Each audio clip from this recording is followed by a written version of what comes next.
আপনি সাহায্য করুন, আপনি এটা করেন না, আপনি এত নির্দয় হন না। আমি টাকা ব্যবস্থা করবো, চিকিৎসা করে ডাক্তার চান। আপু আমার আব্বু স্ট্রোক করছে। আমার আব্বু আঙ্কেল এখন কোথায়? মানে তোমার সাথে কেউ না, তুমি একা যাবা? কি ব্যাপার? আপনারা আমার চেম্বারে কেন? আপনি আমার আব্বাকে বের করে দিয়েছেন কেন? কই না তো, আমি তো বের করে দিইনি। আপনি বের করে দেন নাই? না। আপনি বলছেন না যে টাকা জমা না দিলে আমার আব্বার এখানে চিকিৎসা হবে না? আমাকে বলছেন আব্বাকে নিয়ে বের হয়ে যেতে, বলেন নাই? ভীষণ কুড়মুড়ে গোলমার্ক পপস বিস্কুট, একটু জায়গা বুঝে খান।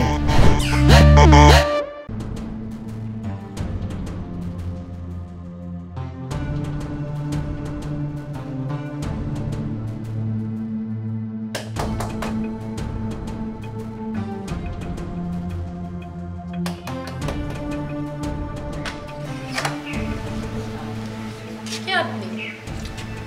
আমি শরীফ। এটা জিদান আর রাব্বিদের বাসা না? হ্যাঁ, কিন্তু আপনাকে তো চিনতে পারলাম না। মহুয়াকে চিনেন? আমি মহুয়ার আত্মীয়। ও তো এখানে কেন এসেছেন? জিদান আর রাব্বি কোথায়? তুমি ওদের কি হও? না, তারা তো বাসায় নাই, আমি তাদের বোন। তোমার আব্বু আম্মু? আব্বু হসপিটালে, আম্মু আব্বুর সাথে হসপিটালে। বাসায় কি তুমি একা? না, আমি বাসায় একা না, ওই যে আমার খালা খালু আছে বাসায় ভিতরে। কই তাদেরকে ডাকো। না, তাদের টাকা লাগবে না। আপনি কি বলতে আসছেন আমাকে বলেন। আরে আরে আপনি এমন করতেছেন কেন? আপনার সমস্যা কি? আপনি বের হন। আশ্চর্য, চিৎকার করতেছো কেন? দেখেন, আপনি যদি এখন ভালো ভালো বের না হইছেন না, আমি আরো চিৎকার করবো। আমি চিৎকার করে এলাকার সবাইকে ডাক দিয়ে পরে আপনাকে মাইর খাওয়াবো। আপনি বের হন। তোমাদের নামে যে 1 কোটি টাকার মামলা হয়েছে সেটা কি তোমরা জানো? মামলা হইছে মানে? হ্যাঁ, তোমাদের নামে 1 কোটি টাকার মামলা হয়েছে।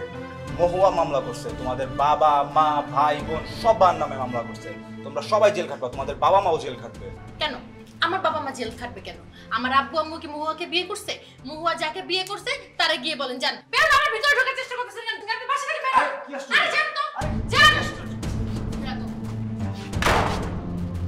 খুব চাটাং চাটাং কথা বলছে না? বাইরে বিনা রাস্তায় আজকে ছেড়ি মানুষ দেখা কিচ্ছু কইলাম না, একবারে শেষ করে তুমি খালি বাইরে রাস্তায় আর করে।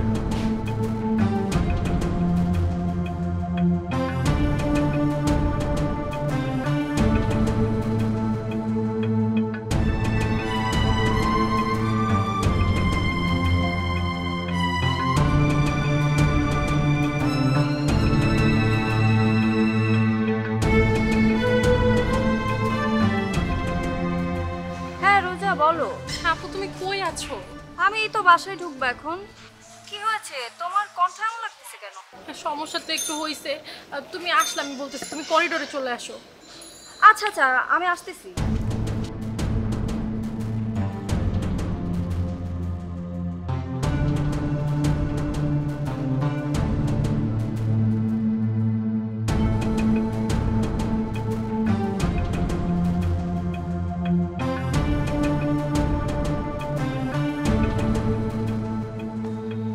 কি হয়েছে? কোনো প্রবলেম? আপু আমার বাসায় না একটা বাজে লোক আসছিল। কি বলো? আমি সিঁড়িতে উঠতে উঠতে একটা লোকের সাথে দেখা হয়েছিল। হ্যাঁ, ওইটাই হবে শিওর। আমার মনে হয় কি জানো, ওই ডাইনি মেয়েটা পাঠাইছে। কোন ডাইনি মহিলা? আরে আমাদের মহুয়া ভাবি, একটা শয়তান মহিলা। এই লোক এসেই মহুয়া ভাবির কথা বলছে, তো আমি তো দরজা খুলছি। সে তার পরিচয় দিয়ে কতগুলো থ্রেট দিতেছে আমাকে, উল্টাপাল্টা কথা বলে। জানো আমার দিক তো বাজে নজরও দিছে। ওরা আমাকে জিজ্ঞেস করে তোমার বাসায় কি কেউ আসে? আমি আব্বু মতো বাসায় নেই। আমি কি বলবো? আমি আন্দাজে বলে দিচ্ছি যে হ্যাঁ আমার খালা খালু বাসায় আছে, আপনি যান। তারপরেও সে আমার দিক বারবার আগাইতেছিল। পরে আমি তাকে ধাক্কা দিয়ে চালাকি করে গেট লাগাই দিচ্ছি। তুমি না দেখে কেন দরজা খুলছো? এটাই তো আমার ভুল হয়ে গেছে। আমি কি বুঝছি সে লোকটা এমন হবে বলো? আচ্ছা, এরপর থেকে কখনো না দেখে দরজা খুলবা না, মনে থাকবে? মনে তো থাকবে, কিন্তু আপু আমার না বাসায় একা থাকতে অনেক ভয় লাগতেছে। তুমি প্লিজ আজকে আমার সাথে থাকো। আচ্ছা, আমি তোমার সাথে থাকলে তোমার ভয় কাটবে? হ্যাঁ, বাসায় তো শুধু আমি আর আমার ভাগনাটা একা, কেউ নাই। তুমি থাকলে আমার একটু ভালো লাগবে, ভয় লাগবে না। আচ্ছা ঠিক আছে, আমি বাসায় একটা কল করি, আম্মুর সাথে কথা বলি।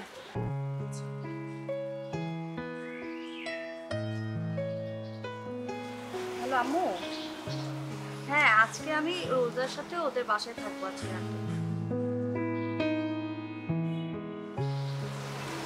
আচ্ছা ঠিক আছে আম্মু। কি সরি, আমি আজকে রাতে থাকতে পারবো না, আমার আম্মুর শরীরটা খুব খারাপ। আন্টি অসুস্থ? তাহলে আর কি করার? আচ্ছা দেখি আমি ম্যানেজ করে নেব। একটা কাজ করো, তুমি আমার সাথে আমাদের বাসায় চলো, সাথে বাবুকে নিয়ে। এইটাই ভালো হয়, আমার না অনেক ভয় লাগতেছে। আমি তাহলে তোমার বাসায় যে বাবুকে নিয়ে আসি। আপা শরীরটা এখন কেমন লাগতেছে? না রে মা, বুকে সিমসিম ব্যথাটা না আর যাইতেছে না। আল্লাহ ভরসা আপা, ঠিক হয়ে যাবে। তুমি ঘুমাও, আর কালকে সকাল করতে এনজিওগ্রাম করবে না, এনজিওগ্রাম করলে দেখবে সব ঠিক হয়ে গেছে। আর তারপর কিন্তু বাসায় চলে যাবে। শুয়ে পড়ো। কিন্তু মা তুই তো বাসায় গেলি না, এখানে কোথায় শুবি? আব্বা আমাকে নিয়ে একদম চিন্তা করতে হবে না, ফ্লোর আছে না, ফ্লোরিং করে ফেলবো। না না না না না, তুই ফ্লোরে ঘুমাস না। ছোটবেলা থেকে তুই ফ্লোরে ঘুমাইলে তো ঠান্ডা লেগে যায় মা। আম্মা আমি এখন বড় হচ্ছি। বুঝলাম তুই বড় হচ্ছিস, কিন্তু তারপরে মা ফ্লোরে ঘুমালে তো শরীর ব্যথা করবে। আমি বলি কি মা, তুই বাড়ি চলে যা, আমি এদিকটা ম্যানেজ করবো, কোনো অসুবিধা হবে না আমার। কি কথা বলো না আমি বুঝি না। আমি যদি ফ্লোরে ঘুমাই আমার শরীর ব্যথা করবে, তোমার ব্যথা করবে না? তুমি তো ফ্লোরে ঘুমাবা নাকি? তুই বুঝবি না, আমি তো মা, মাদের অনেক কষ্ট করতে হয়। এমনিতেই তুই কয়দিন ধরে এই যে এখানে বাসা বাড়ি রেখে হাসপাতালে এসে পড়ে আসিস, তারপর ঠান্ডা লাগে, বাড়িতে গেলে তো জামাই বকাবকি করবে। তুই যা, বাসায় চলে যা মা। তুমি বেশি কথা বলতেছো কিন্তু। আর আমার কি আমার প্রতি কোনো দায়িত্ব নাই? আর বাসায় এমনিতেও ঝামেলা হবে, অমনিতেও ঝামেলা হবে। ঠিক আছে, কিন্তু মা এই তোর ভাইয়েরা কই? ওদেরকে তো হাসপাতালে আমি তো, ওরা কি জানে না? সেটাই তো বুঝতেছি না আব্বা। তোমার বড় ছেলে সেটা না হয় বুঝলাম যে সে বাউন্ড দেবে, সে তার নায়িকা বউ নিয়ে মাস্তি করতেছে, কিন্তু রাব্বির ফোনটা বন্ধ কেন সেটাই তো বুঝতেছি না। হ্যাঁ মা, আমিও তো রাব্বিকে অনেকবার ফোন দিয়েছিলাম, রাব্বির ফোন বন্ধ পেলাম। এই রাব্বির কোনো বিপদ আপদ হলো না তো? তানিয়া, এই রাব্বিকে নিয়ে আমার কখনো কোনো টেনশন হয় না, কেন জানিস? কেন আব্বা? উপরওয়ালা রাব্বির মাথায় অনেক বুদ্ধি দিয়েছে, কোনো বিপদে পড়লে সেই বুদ্ধি কাটিয়ে বেরিয়ে আসতে পারে। দিয়েছে অনেকটা হাঁসের মতো, সারাদিন পানির মধ্যে থাকবে কিন্তু শরীরে একটু পানিও লাগবে না। তো পানি থেকে উঠে ঝাড়া দিলে সব পানি পড়ে যাবে। হ্যাঁ, তেমনি বিপদের মধ্যে থাকলেও বিপদ থেকে সে বেরিয়ে আসবে। আল্লাহ যেন তাই করে রাখতে বাবু, আমার রাব্বি যেন সব বিপদ থেকে মুক্ত থাকে। আল্লাহ ভরসা, আল্লাহকে ডাকো। আমার কেন জানি মনে হইতেছে যে রাব্বি মনে হয় ফোনের চার্জ না থাকতে পারে, অথবা কোনো কারণে হয়তো ফোন বন্ধ করে রাখছে। তাই টেনশন করো না তো। আর তুমি ঘুমাও, আগে সকালবেলা কিন্তু 7টার সময় উঠতে হবে, 8টার সময় এনজিওগ্রাম, এটা কিন্তু মিস করা যাবে না। তোমার ঠিকঠাক ঘুমোতে হবে, ঘুমাই পড়ো। আম্মা ভালো লাগছে আস্তে আস্তে।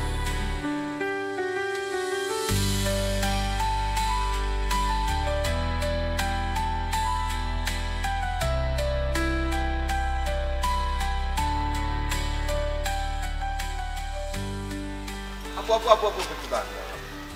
কেমন? তুমি সে বেয়াদবটা না, তোমাকে না আমার সামনে আসতে নিষেধ করছি। আপু প্লিজ প্লিজ আমার কথাটা একটু শোনেন। তোমার কি কথা শুনবো আমি? আসলে আপু আগের দিনে আপনার সাথে যে ব্যবহারটা করেছি আমি, এই ব্যাপারে আমি খুবই সরি। Sorry for what? আপনি আসলে রাব্বি ভাইয়ের খুব কাছের একজন, তো এই জন্য। ও মানে রাব্বি ভাইয়ের পরিচিত না হলে ডিস্টার্ব করতাম? ব্যাপারটা মোটে এমন না যে রাব্বি ভাইয়ের আপনি যদি পরিচিত না হতেন তখন আমি ডিস্টার্ব করতাম। ব্যাপারটা কেমন তাহলে? ব্যাপারটা শুধু এইটুকুই যে আমি রাব্বি ভাইয়াকে অনেক সম্মান করি। তারপরে আসবো। ও প্লিজ আসুন, ভালো আছেন? জি এই যে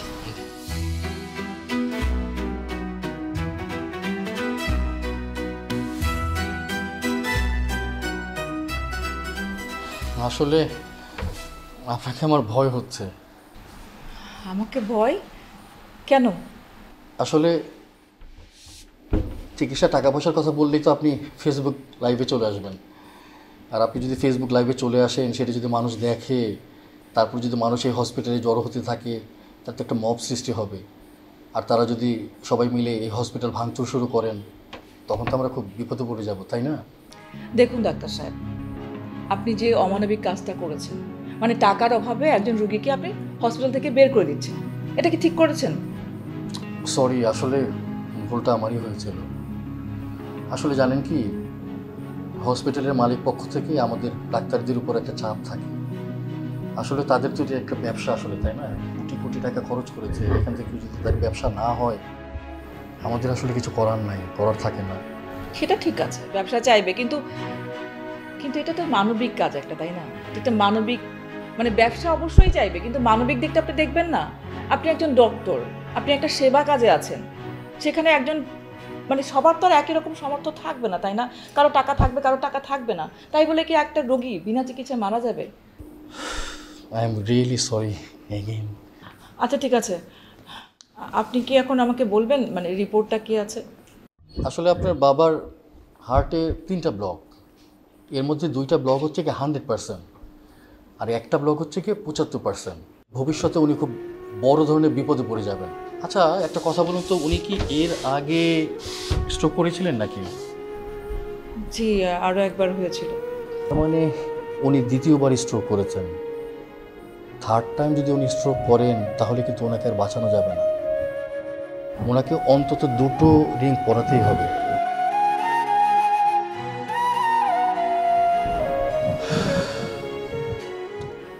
কি হলো, কিছু বলছেন না যে? কিছু একটা বলুন। ওনার কোনো অ্যাক্সিডেন্ট হয়ে গেলে পরে দোষ দেবেন আমাদের ডাক্তারদের। ওকে ওকে, ঠিক আছে। আর কিছু বলবা? না আপু। ঠিক আছে। জি, আচ্ছা আচ্ছা আচ্ছা আপু, আপনার যদি কোনো সমস্যা হয় এলাকায় আমাকে কিন্তু জানাবেন। তোমাকে কেন জানাতে হবে? আপু আপনি তো জানেন এলাকায় আমি অনেক পরিচিত, আমার অনেক লোকজন আছে। আপনার ছোট ভাই হিসেবে তো আমি আপনার কাছে আসতেই পারি সহযোগিতা করতে।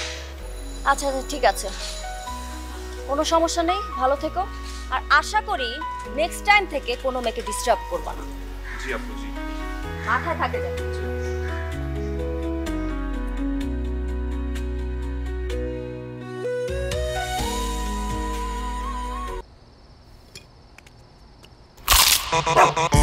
ভীষণ কুড়মুড়ে গোলমার্ক পপস বিস্কুট, একটু জায়গা বুঝে খান। 2টো রিং বসাতে কীরকম খরচ হতে পারে? আসলে রিং তো অনেক দেশের আছে, এই ধরেন ইন্ডিয়ান, চাইনিজ, স্প্যানিশ, আমেরিকান, এক একটা দেশের রিংয়ের দাম এক এক রকম। সর্বনিম্ন যেটা দাম সেটা হচ্ছে ৬২,০০০ টাকা। তাহলে দুটোর দাম হচ্ছে ১,২৪,০০০ টাকা। ১,২৪,০০০ টাকা? আরও আছে, দুটো রিং বসানোর জন্য অপারেশন খরচ ৮০,০০০ টাকা। তারপরে মনে করেন যে মেডিসিন খরচ আছে, সব কিছু নিয়ে এই ধরেন ২.৫ লাখ টাকা।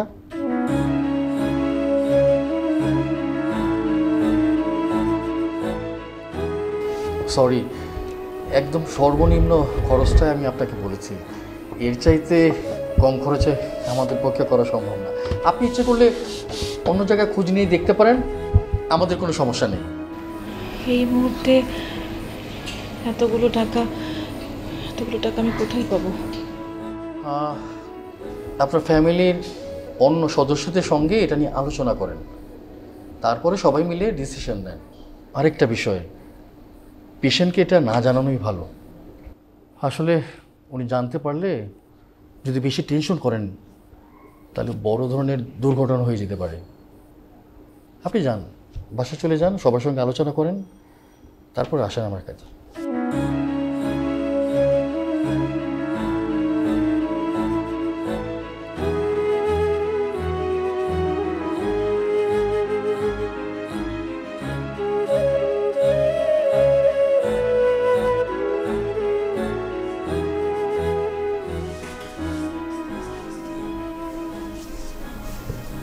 এই ওষুধগুলো এনে রাখবেন। আঙ্কেল, এখন শরীরের কি অবস্থা, কেমন লাগতেছে? ভালোই আছি রে মা, ব্যথাটা এখনো যায় নাই। কিচ্ছু হবে না, ঠিক হয়ে যাবে। আল্লাহর উপর ভরসা রাখেন। আন্টি, ওনাদের খেয়াল রাখবেন, আর কোনো সমস্যা হলে আমাকে রাখবেন, ঠিক আছে? আসি।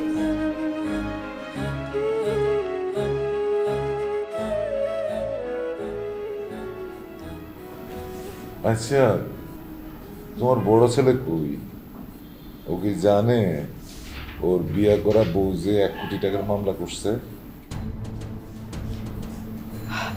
দেখেন, আপনি তো চিন্তা করেন না, ওর ঝামেলা ও দেখবে। আপনি মাথায় টেনশন নিতেছেন কেন বলেন তো? ও ঝামেলাও কখন মিটেছে, বরং বাইরে থেকে ঝামেলা আইনা আমার মাথায় জুটে দিছে। আমি এই ঝামেলা মাথায় নিয়ে ঘুরে বেড়াইছি। ওই যে মাইয়াটারে বিয়ে করছে আমাদের কাউরে জানাইছে, আমার বউটারে তো আবার বাসায় এনে উঠেছে। তো আপনি মাথা থেকে সব চিন্তা ঝেড়ে ফেলাই দেন, তাই তো হয়ে যায়। চিন্তাটা ঝেড়ে ফেলতেছেন না কিসের জন্য? আমি বারবার বলতেছি আপনি টেনশন নিয়েন না, মাথায় এটা আপনার ক্ষতি হবে। তুমি এক কাজ করো, আমার মাথাটা গলা থেকে কেটে দাও, তাইলে মাথায় আর কোনো চিন্তা ঢুকবে না। এই 1 কোটি টাকার মামলা তো তোমার ছেলের খালি এক আর না। পুলিশ যখন বাসায় এসে ওরে না পাইবো তখন তো তোমার মেজো ছেলেরে ধরে নিয়ে যাবো। খালি মেজো ছেলে না, আমাকে কোমরে দৌড় দিয়েও মামলায় দাঁড় করাবে, বুঝছো? আমার মেজো ছেলে এই সংসারের জন্য করতে করতে নিজের জীবনটাও দিয়ে দিল। কি আশ্চর্য, আপনি কাঁদতেছেন কেন? কান্না বন্ধ করেন না। দেখেন, কাঁদলে তো সব সমস্যার সমাধান হবে না। আপনি একটু শান্ত হন। আচ্ছা, আমারে এখন এই হাসপাতালে ধরে রাখছে কেন? আমি তো ভালো হয়ে গেছি, তুমি ডাক্তারে গিয়ে বলো আমারে ছেড়ে দিতে। সকালে এনজিওগ্রাম করে গেল না, তো এনজিওগ্রামের রেজাল্টটা তো আসতে হবে না। আল্লাহ জানে কপালে কি লেখা আছে। তার মধ্যে আপনি আবার বলতেছেন যে বুকে আপনি চিনচিন করে ব্যথা করতেছেন। আমি এই টেনশনে অস্থির হয়ে যেতেছি। আপনি ঘরের এই কথা, বইয়ের এই কথা সব তুলে মানে অস্থির হয়ে যেতেছেন। আপনি কোথায় ভালো আছেন? আপনি বলেন, আপনি কোথায় ভালো আছেন? আরে বুক থাকলে তো বুকের ব্যথা হইবই। এখানে যে আসি, এই কেবিনের ভাড়া দিতে হবে না? এই ভাড়াটা কোত্থেকে আসবো? আল্লাহ ব্যবস্থা করবে সব। হ্যাঁ, আপনি এত চিন্তা করেন না, একটু ধৈর্য ধরেন। চুপচাপ বল। আরে এখানে থাকলে যে ঘন্টায় ঘন্টায় ভাড়া দিতে হয় সেটা তুমি জানো? আরে এই ভাড়ার চিন্তাই তো আমার টেনশন আরো বাড়িয়ে যায়। তুমি ডাক্তারে বলো আমার ছুটি দিয়ে দিতে, আমি বাড়ি যেয়ে থাকি। বাড়ি যেয়ে নিজের বাড়িতে থাকুন, ভাড়া টাড়া দিতে হইব না। তুমি যাও, এখন যাও, ডাক্তার কাছে যাও। আর তোমার রাব্বি সে আসছে? রাব্বি কি হইলো? আমি তোমার কি জিগাইলাম, চুপ করে আছো কেন? রাব্বি আসছিল, তখন আপনি ঘুমাইতেছিলেন, তো রাব্বি আপনাকে দেখা বললো যে মা একটা জরুরি কাজ আছে, কাজ শেষে আবার আপনার সাথে এসে দেখা করবো। এনজিওগ্রাম করতে তো অনেক টাকা লাগে, তাই না? এই টাকা জোগাড় করতে আমার লগে দেখা না কইরা আমার পোলা চলে গেছে না? তুমি ওর একটা ফোন দাও তো, আমি ওর সাথে কথা বলি। এই সবার জন্য করতে করতে তো নিজের জীবনটাই শেষ করে দিল। ও বলছে কি একটা জরুরি কাজে আছে, তো কাজটা শেষ হলে ও নিজের থেকেই ফোন দিবে। আমরা যেন কেউ ওরে ফোন না করি। হ্যাঁ, ছেলেটার লগে কথা কইতে পারলে আমার মনটা একটু হালকা হইতো। তুমি ওরে ফোন দিতে অসুবিধা কোথায়? আপনি খুব বিরক্ত করতেছেন। আমি বলতেছি যে আপনি একটু ধৈর্য ধরে শান্ত হয়ে ঘুমের চেষ্টা করেন। আপনি আমার কোথায় শুনতেছেন না? বুঝছি, বুড়া হয়ে গেলে মানুষের আর সংসারের দাম থাকে না। ওই নিজের ঘরের পোলাপাইনের কাছেও সেই পোলাপাইনের মতোই হয়ে যায়। আরে পুরুষ মানুষের আসল শক্তি হয়েছে তার ইনকাম। তার যতদিন ইনকাম থাকে ততদিন তার পাওয়ার থাকে। আমি বুঝে গেছি, আমার আর বুঝান লাগতো না।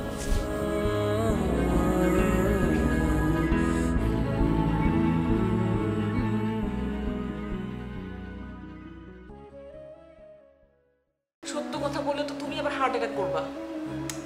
তাই বলে কিন্তু চুপ করে থাকবে? বল না, বিপদ তো আমাদের পিছিয়ে ছাড়তেছে না, আমার শুনতে হবে না? বল।